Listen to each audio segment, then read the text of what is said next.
rambut ngembang bakung marake ati bingung, meripat damar kanginan nuwuhke rasa kasmaran, lambene manggis karengat yen pinuju mesem angu jiwat, payudara wewek ning kathok marake sesek.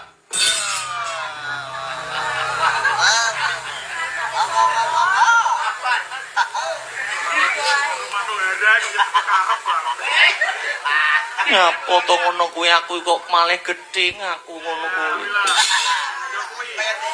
Wis ora usah dadak tedeng aling-aling. Aku seneng karo kowe. Aku kedanan karo kowe, aku sayang karo peyan. Asline peyane ngendi? Asline peyane ngendi? Kula napa nggih daerah mriki mawon to kula niku. Pasar. Kowe njaluk apa? Waton ora njaluk tumruning lintang lan rembulan, ai jantung hatiku. Wis sing enek mung aku karo kowe. Kowe gelem dadi bojoku apa ora? Kowe dadi bojoku ora-orane tuwibaning parang curi ning bakal tuwibaning kasur babut. Mbok yo nyawang wong yo umure adoh ngono lho. Wong aku lho cek cilik. Sampeyan wis tuwek kaya ngono. Yo wong tuwa entuk cah enom iki kena nggo jamu. Piye kowe? Lho, aja guyu lho. Aja guyu iki nek guyu atiku mak deg deg deg deg deg deg rasane, ha?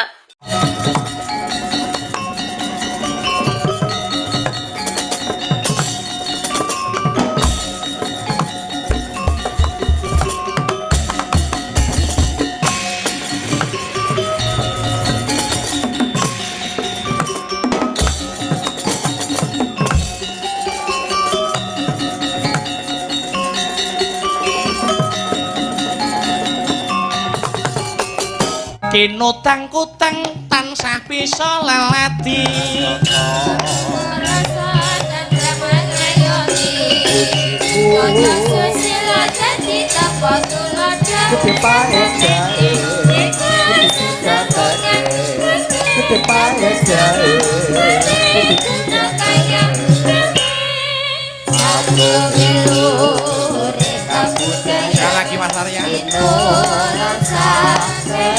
sama rayu ngobrol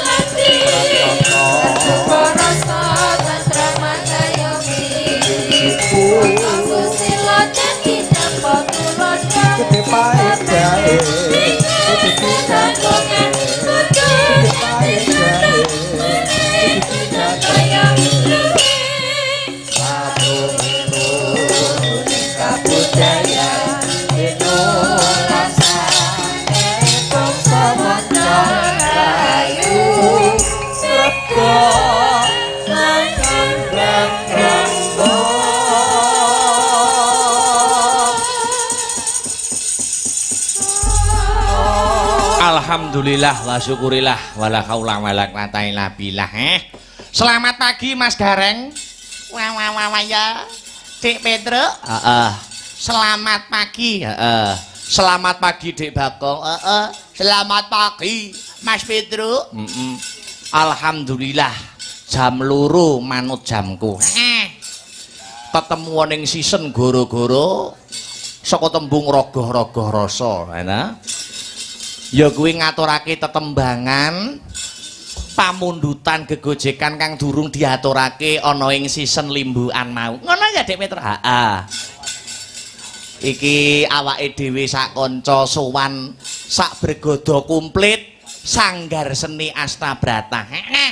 Ngemban dawuh saka keluarga besar SMP Negeri 1 Prambon. Wah luar biasa. Bapak pendidikan kita wis nate paring dawuh. Piye Dik Bagong? Ing ngarsa sung tuladha, ing madya mangun karsa tuturi handayani. Kuwi kudu tetep digondheli kudu tetep dienggo pangeling-eling lho Mas Petruk. Oh ngono. Maknane piye, Gong? Ha to ing ngarsa sing tuladha sing ning ngarep kuwi menehi conto, menehi patuladan. Ngono. Terus sing madya mangun karsa sing ning tengah kuwi ya kuwi duweni niat krekat. Heeh. Nyurung saka mburi lah. Tut wuri handayani sing ning mburi dhewe kuwi nyengkuyung. Oh ngono. Kuwi kudu tetep digondheli. Heeh, kuwi mergo pitutur utawa dawuh pangandikane Bapak Pendidikan kita Ki Hajar Dewantara. Kuwi ngono. Wah, luar biasa. Kuwi ora mung ning nggon pendidikan, ning apa wae, ning kehidupan apa wae sing membutuhkan sosialisasi padha-padha menungso, to aduhe bersosial karo manungsa nek ngugemi apa sing dadi pangandikane Ki Hajar Dewantara kuwi mau ya iso tentrem ora ana gendro, ora ana kisruh. Ngono ayo. Antarane ngarep tengah mburi, dhuwur tengah ngesor, anggere kompak sayek saeka praya, fa insyaallah. Ngono heeh, bakal ayem tentrem ora mung ning nggon pendidikan. Kowe ngono ayo. Mengucapkan terima kasih. Ya, iki mau wah jan. Wiwit sore undangane ingkang dipun undang kalian Bapak Edi kathah. Ngono ayo. Matur nuwun ingkang sampun berkahi, ngaturaken panuwun ingkang sampun rawuh berkahi awake dhewe sak kanca kang sarta ndonga bebarengan dumateng keluarga besar nuwun inggih menika SMP Negeri 1 Prambon ingkang sampun ngawontenaken wujudipun disnatalis. Disnatalis ki piye to maknane piye? Disnatal. Natal kuwi artine lahir. Natal kuwi artine lahir. Nek disnatalis berarti ya mengeti kelahirane sapa, ya to, sekolah. Nah, mula ana pengetan hari libur kuwi Natal, kuwi mengeti hari lahir. Oh, ngono. Iya. Iya, ngono ayo. Ya, saiki ngaturke tetembangan, aja taltul-taltul ae nang. Ya. Ya, saiki bawa ngaturke pamundutan, heeh. Saka Mbak Zahra yang belum dipinangkani ana ing stadion Brebek kae. Wah, ana sing urung dipinangkani ana. Saking dawane lakon, ora apa-apa penting tutuk. Iya, penting ora nganggo singkat cerita wis aman. Melati rinunce pamundutane. Ya, ya. Mas Heru dipun bawani mengki ingkang ngaturaken Mbak Sinta. Ya, dipun bawani yo diku ngendhone swasana. Kangka tulu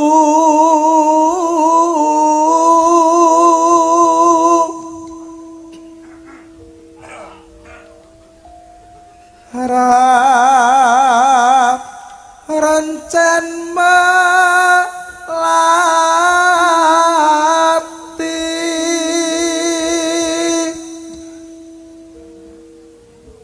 maleloka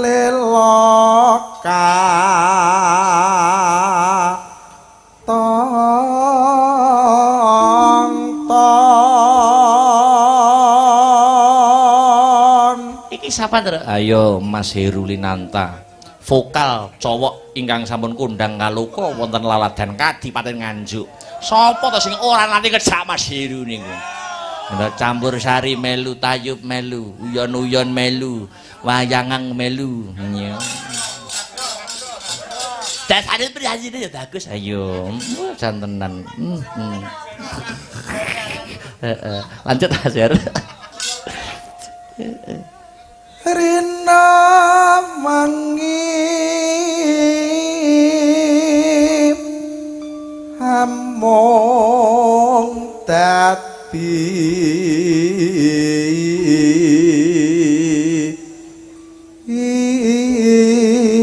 impan. Nek sing setia mengikuti channel YouTube Astabrata Media wis kenal penabuh Astabrata, sinden Astabrata satu dan satunya. Ngono. Ayo. Iki yoga nyang ra? Nabuh apa yoga? Ning stadion Brebek ya ana sing tekok karo penabuhku. Iya, anu piye nek tekok? Ya anu to, Mas, niku sing nyimping kali sing nyelentem napa kembar? Yo ayu sing nyimping to ya. Ayu sing nyimping. Ganjing. Ayo Mas Her.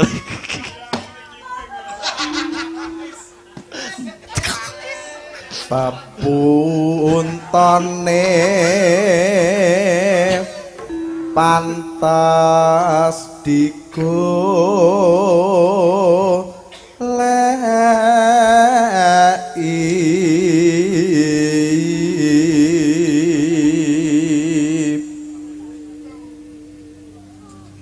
dununge wong manis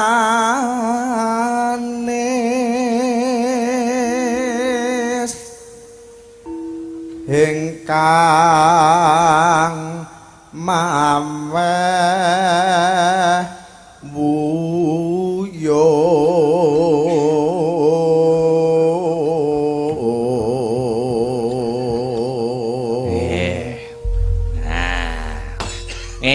permintaan saka Mbak Zahra sing setia mengikuti channel YouTube Asta Brata Media. Ayo, nah, luar biasa. Nanggat awake dhewe kaya yo. Tibake iki umure iki iso awake dhewe Mbak Zahra iki nek manut pangandikane. Heeh. Ana sing ngomong 23 iki. Ayo, 23 wis iso nanggap layang. Iya, lah iya, ora apa-apa saiki maneka warna. 23 awakmu wis iso ngopo? Gitu.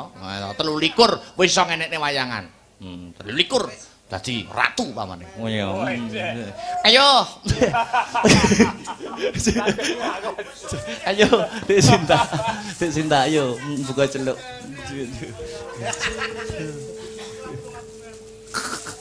Lah kae wis mrene nyangking kembang melatiri nonce kondo ya pri natape kasakuhane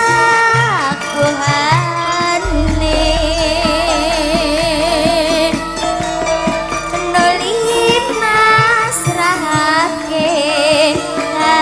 tompono liti kalungake saya tresno pasawangka panesame iku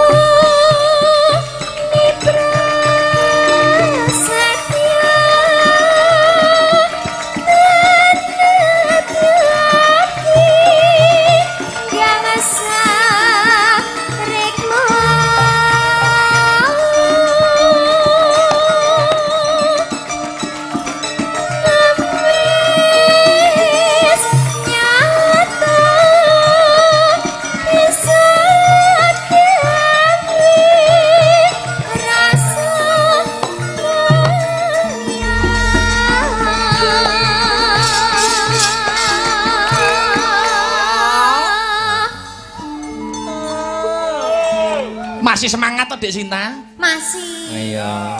Kowe muni masih iki karo batin. Pripun? Tanggal piro neh to ya? Lah betul itu Mas. Kira-kira sak kapan Mas? Hah? Aku wis tekon Mas. Oh, tekok. Desember oleh 5-an. Wingi wis enak senekokne bulan iki ya tenang. Mojokerto ya.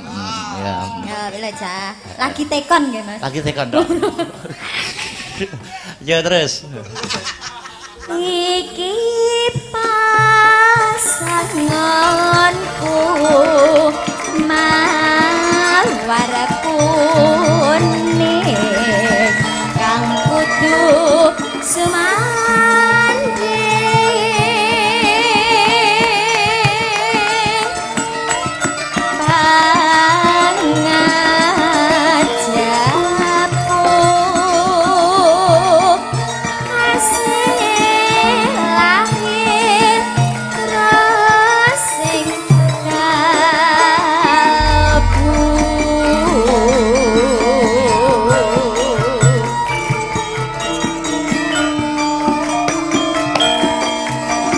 ngaturaken sugeng enjing kagem para penonton kang sarta ingkang taksih memonitor lumantar asta Brata Media. Salam pambuka season gara-gara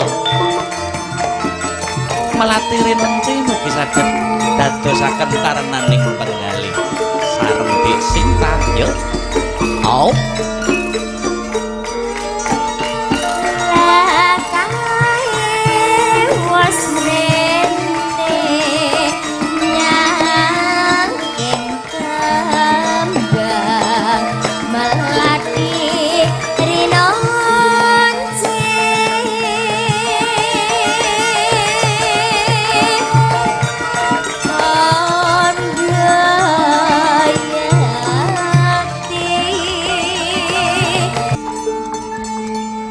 ya ditelaske.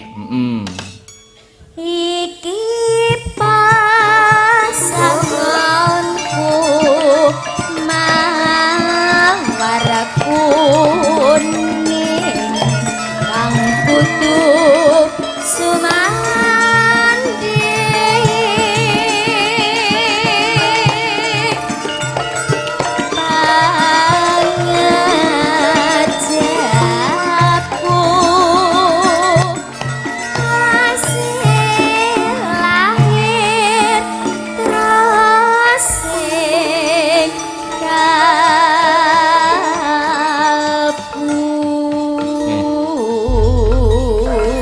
priyayi kok leh cerdase ora umum Dik Sinta.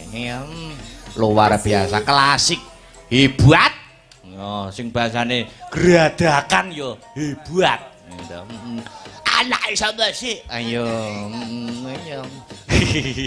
Lah iya, Dik Sinta ki nganggo notasi yo oke. Umpamane ora usah dikeki notasi nggo rungon ngono tok yo cepet. Lah iya, ya wis wiwit cilik kok ibarate wit cilik wis nyanding gamelan. Ayo kudune ngono kuwi tanggung jawabe seorang seniman. Lah iya. Ibarate wong wani munggah panggung, dalang wani munggah panggung, sinden wani munggah panggung, pengrawit wani munggah panggung wis ora enek tembung derek ajar. Derek ajar ki ning ngisor panggung. Ngono ayo. Nek wis ning dhuwur kuwi statuse golek duit. Ngono ayo. Senior dalang Pak Purboasmara kuwi nek manut ceritane nate ana wong kok nderek ajar ya modaro kono. Nderek ajar kok ning dhuwur panggung. Ajari ning ngisor panggung. Nek ning dhuwur golek duit. Ya. Ya sing suwijin iki Dwi. Ayo ngadeg Dwi. Suwijin mesti pinter iki.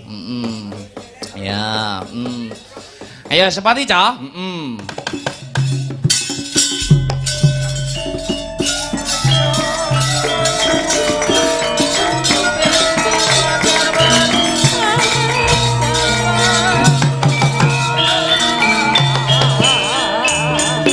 Selamat pagi wilujeng enjing Mbak Dwi. Ayo. Nggih, sugeng enjing Mas. Walalala. Belum ngantuk nggih?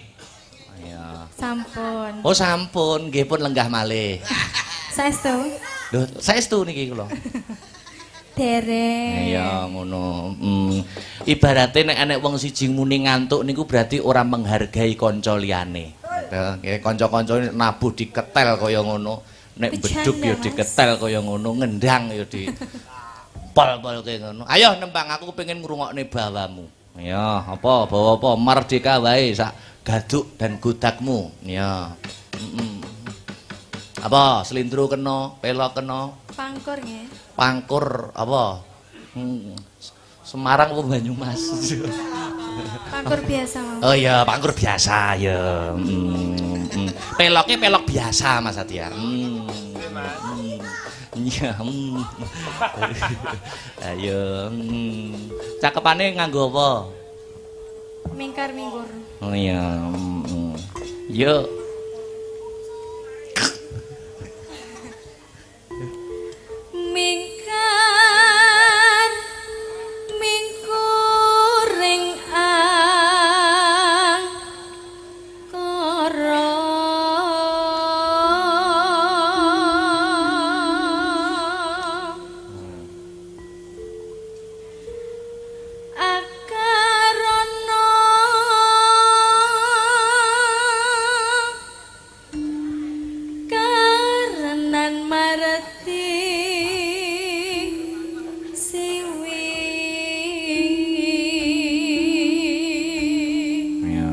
Aus?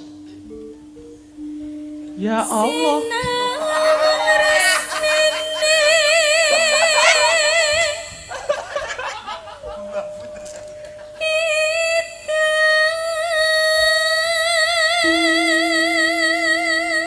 Nek sinden weton campur sari mesti bone kuwi mesti kuwi. Terus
tembange memanik ping loro langgam terus ya rasa didangdutne ya ya mong sliramu ayo ya terus mong sliramu kang dadi mani ing kalbu pindho retno kakang malena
suwuk wae suwuk pisan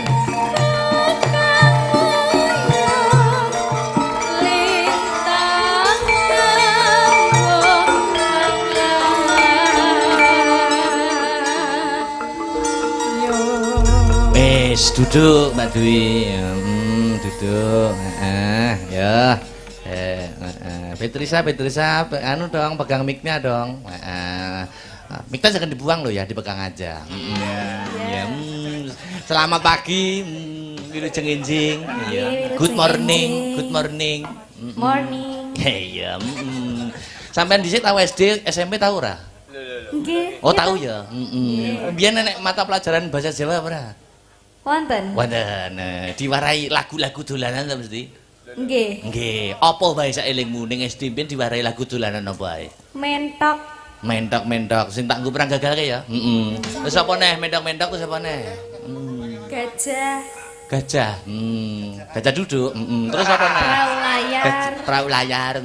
Terus Gambang suling. suara suling. Nah, terus Sampun. Nah, suara suling dispoti kowe ngadeg nyanyi dhewe. Ya, suara suling no mandang suarane. Ya sepatana suara suling sah. Ben Petrisa dhewe sing nyanyi. Terus aja ndredeg. Ndredeg kowe mesti. Tremor keyboardmu. Yo. Yo.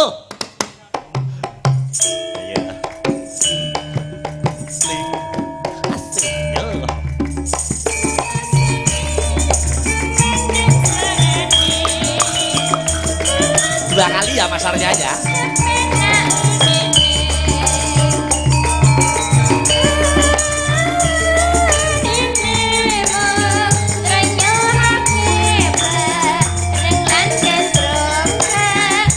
Sekali lagi. Yo.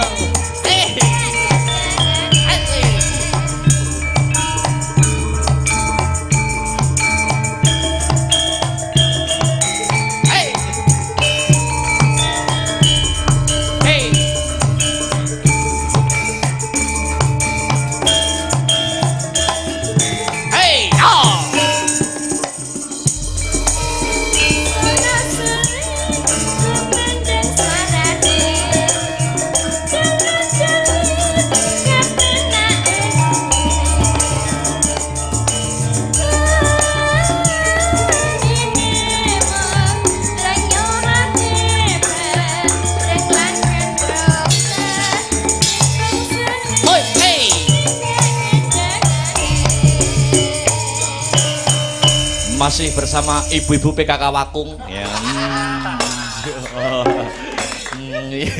Iki mau lagi sepotok lho. Nak menyikmu kuwi suara suling tok. Nembang no. Sampun. Ngene. Nyikmu. Ini kan aku tekan omah ngene iki dilokne lho iki karo Adi arek sekedar. Dasar psikopat. Ayo. Nembang ayo sak giduk karo gudakmu apa? Apa? Roke gamelan. Musik apa? Nek perlu keyboard tak kon nggo mulih kok. Gubuk asmara mon. Hah? Gubuk asmara. Gubuk asmara. Nggih. Langgam sik ya. Nggih. Oh iya. Slendro biasa Mas Adya. Ya. Wis ta santai-santai nanti gara-gara. BC. Ya, buka celuk. Langgam. Anu weh, seragenan weh. Langsung weh, seragenan. Ben rada ngangkat. Untung tak. Iya, langsung ngono. Seragen ya. Seragen ya. Nggih. Ya ngono lho. Yo.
Ya.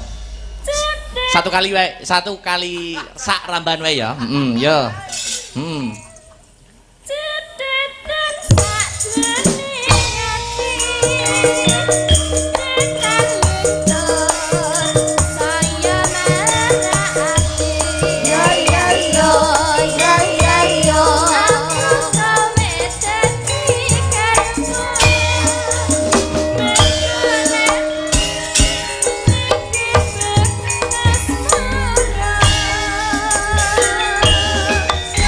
Terima kasih. Oh iya, masih bersama Mbak Beatrice Ngatinah. Oh iya,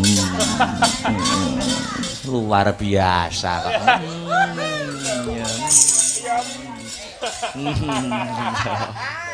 Logok. Ayo Mbak Mary karo Mbak Mary tak, Mbak Mary. Ayo Mbak Mary. Lama tidak jumpa. Udah saya disepati. Ayo. Masa. Ayo. Beatricia Ngatinah. Ngatinah. Nama lengkap KTP niku. Ya, oh jenenge Heru. Ibu tiri Heru. Iya. Salah sithik peliliki. Mboten kula ora nate nyentak, ora nate mliliki kok kula niki. Heru. Nggih, niku galake ora umum. Bu Parsine mboten keplok dipeliliki ya. Astagfirullah. Ayo Mbak Mer, kata Mbak Mer. Jane, yo nek cah-cah iki gak masalah. Mbak Mer. Halo. Cek ditunggoni Pak Tentara. Nggih, alhamdulillah. Lho kan budale karo aku. Borgolku digawa. Jadi ada pamundutan apa tadi? Iya, tapi piantone sampun kondur. Ora apa-apa, mungkin masih mendengarkan. Terus gantos lilo. Oh lilo. Yo berpacu dalam melodi. Yo. Mbah Jo Rejoso niki wau terus nate nimbali duka nimbali sinten Heru tok paling nimbali. Mbak Jo Rejoso sapa? Yo. Ayo. Lilo Mas Tris. Yo, wah jan suwi lho Mbak Mary wis pirang-pirang tahun ya mungkin belum saatnya.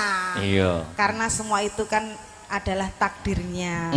Betul. Ketemu, berpisah, terus rezeki, terus kesempatan ini yang mengizinkan yang punya. Wah, jan ini pengalaman yang paling mengesankan ini pokoknya karo Mbak Mary tanggapannya yang Kalimantan. Aku gandrung karo Siden Kalimantan yo kayak terakhir kan. Aku jenenge Yu Pengki. Wah, tekok sinta ayune ora umum. Kokono kedanan. Pol. Paling sapa Victor ora gelem mulih. Weruh Yu Pengki lho. Wah, persis. Cacah ki kliwat kabeh liwat. Persis karis lah. Di mencae. Ben. Selera nek karo Pak Desipan iki selera. Mas Akbar sing nenggani sampeyan iki biasane nek dalang-dalang ya iki bapak-bapak sing wis sepuh-sepuh. Iki remaja-remaja wanita dilan to Mas. Ditondi. Iki lho ngarep iki lho. Remaja wanita ta. Betah melek iki. Isin to sampeyan gak guru-guru ya tese guru-guru tese. Nya ta? Engko tak wae nomere Mas Akbar tapi 100.000. Tak jual nomere. Tak jual nomere.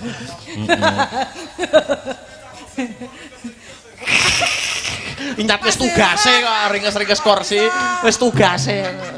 Ya ngono kuwi lho Mas tanggung jawab. Iya no. Aku dhisik yo osis. Sampeyan yo osis? Ketua apa anggota apa? Wakil. Oh, ya alhamdulillah berarti dipercaya Mas tanggung jawab. Jadi sampean awet remaja iki wis dipercaya tanggung jawab ngono ku ya Mas. Ora nek cas masa ya kene saliyane aku ya. Ora enak to. Ora enak. Dadi aku maksudnya nek ngapusi ora enak sing rono lho. Streaming. Bene. Aku ketua OSIS, ketua MPK aku kabeh. Lah wong Victor paskibraka ra ora gaya kok. Paskib to Mas sampean Victor. Paskibraka. Dan yo Victor melok baris berbaris dan kayak kucing dolanan plastik. Ayo Lilo. Oke, ayo Mas Tris. Ayo wis jan ora kangen to karo pengibatku. Jelas kangen loh. Karo Mas Tris itu selain di panggung itu saya ketemu di belakang panggung itu sering sekali. Wah ngaten nggih. Ya, janjian karo sing gak seragam kok gak bayaran Mas. Iya. Enak to? Enak sih cah loro kuwi. Wah lah. Kok ya biasa ra disalehno ae lho kok. Biasane disalehno biasa urung bar kuwi lho. Pokoke anggere lagu gak iso salehno. Piye? Nek lagu ra iso piye? Ya itu salehno gayane sing nguyuh sing mangan kacang. Ngopi. Yoga aja ditiru lho, Ga. Nek ora iso terus gayane nguyuh.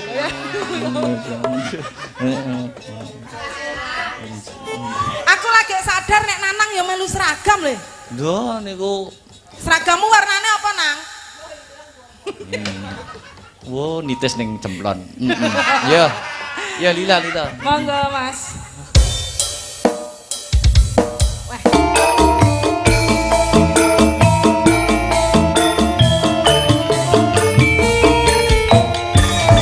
Mbak Mary jangan duduk dulu. Mas Akbar. Heeh. Sing gender sapa? Mas Adia niku. Sampeyan gak seneng karo aku to? Ya. Wayahku nyanyi ngalih mbos aku sarebar lagi munggah gak seneng ngomong Mas. Iya. Balikno aku ngene wong tuaku Mas. Beh. Berarti sampean gak seneng aku tenan. Wong lanang yo ngono kuwi. Sik, jangan duduk dulu. Niki ada guru yang mau nyanyi didampingi mau Mbak nyanyi. Mary. Ya, Siap, Bu siap. Kristian. Bu Kristian, ayo. Katanya kabar itu ada penyanyi dangdut. Oh gitu ya. Sama ini mungkin kedua muridnya Ibu tadi joget-joget bareng. Ayo Bu Kristian naik. Ayo bareng murid-muridnya. Nggak usah takut. Ini muat 100 murid ini, muat ini ya. Bu Kristian sih. Ayo. Mumpung tukang orjenir iki jebolan di Mas, jebol di. Timor Leste. Iya, Ibu. Selamat malam. Amit. Cek. Tak lapi. Becak diusrek. Monggo.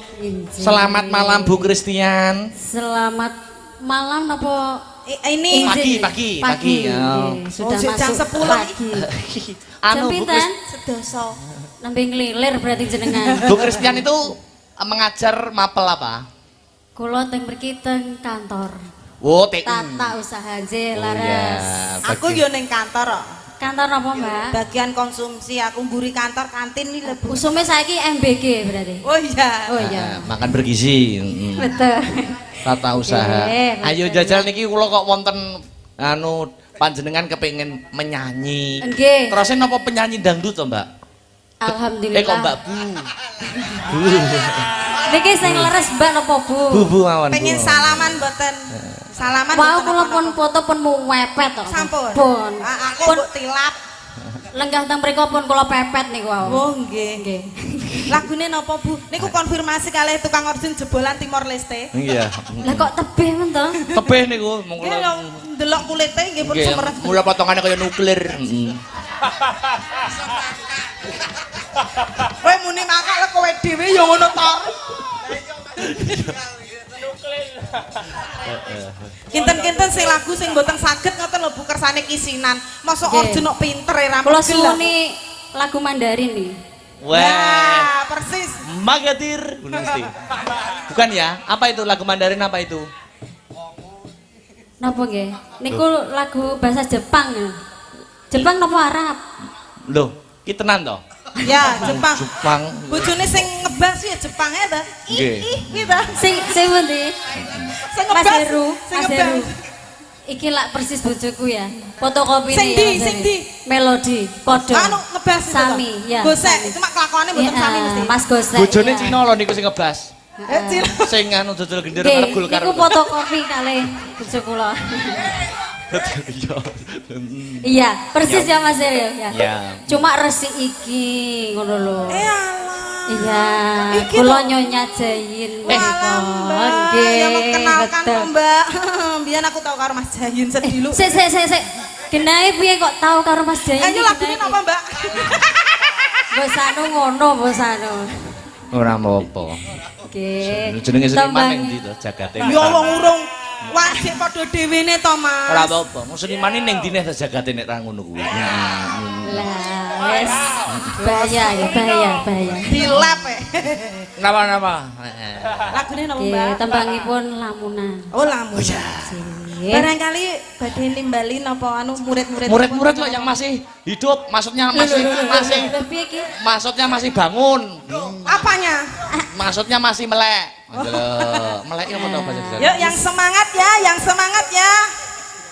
Joget di atas boleh. Boleh. Murid-murid SMP Negeri 1 Prambon. Karo Monggo. sampean ben ngiwasi. Kula aturi Pak Edi. Cuman Pak Oh. Bapak Kepala. Murid SMP 1 Prambon kok manin joget dhuwur panggung tak kei Nah, iki lho, ayo. Iki lho, wis siap lho, ayo. tak kei pangestu maksudnya. Walah, lah kok keri-kerine ngono tiba. Kadung aku melu arep melu sumbar. Kadung aku arepe inden dhisik dhewe. Ya. Arep sumbar ya rasane. Yuk. Apa ki mau? Digoyang pripun? Lamunan.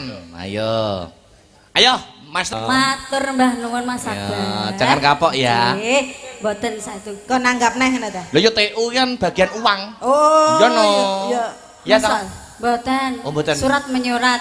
Oh, ngaten nggih. Nggih, benjing lek surat kula kirim teng jenengan tampi nggih. Iya iya Eh, iya. lek anu njaluk kon nyetempeli ta. Sing guri. ora. Nyetem, Ditok ngono wae lah. nyetem. Tok. Oh, Ditok. Makasih Bu Terima Kristian. kasih, terima kasih. Salam buat Mase ya. Terima kasih. Wah, tak pagam asin. Duduk Mbak Mary. Ya iki lho Iya. sarem lungguh iki lho. Iya, yo Mbak Yop karo Mbak Shelly. Ya, jeneng sepot ico. Yo. Hey.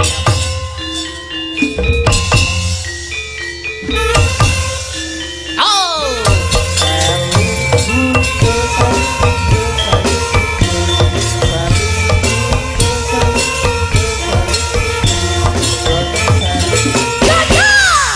Wah, jan. Suarane wit sore nganti isuk ora suda. Anjane aku masih semangat loh Mas. Iya. Selamat pagi Shelly. Selamat pagi Mas. Selamat pagi Yupi. Nggih, selamat pagi Mas. Ya, wah jan. Sebegi Shelly, wah jare aman mau tanggapan yo an. Nggih. Wah, langsung bablas ke sini. Nggih. Wah, staminamu luar biasa. Ya. Nggih, pangestunipun. Yo, nembang bersama karo si Yupi kuwi. Ayo. Nggih, monggo, Sing musik Pak weh, musik weh, ngudak kendul.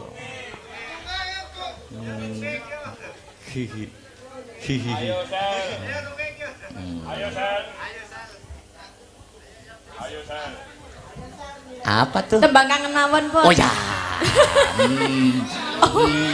Tak kira ini lek rembukan kaya mau duwe tembang kangen ya. Tapi jangan salah, meskipun Jangan tembang kangen nanti saya tunjukkan chemistry kami. Oh gitu ya. Nah. Sama Yupi kudu padha lho jogete karo. Oke. Nah ya, kudu padha dipadake karo Sally. Nah, Ya. kita juga punya ini bentuk kekuatan antara pertemanan. Apa kuwi? Ayo coba dodono. Weh. Oh, ora ngerti aku arep bupar sampean. Malah gusikil pada yo tembang akan coba kaya apa. Oke. Ayo buka saka tenar ben gumiak. Yo joget aduh dipadake ya berdua ya. Yo.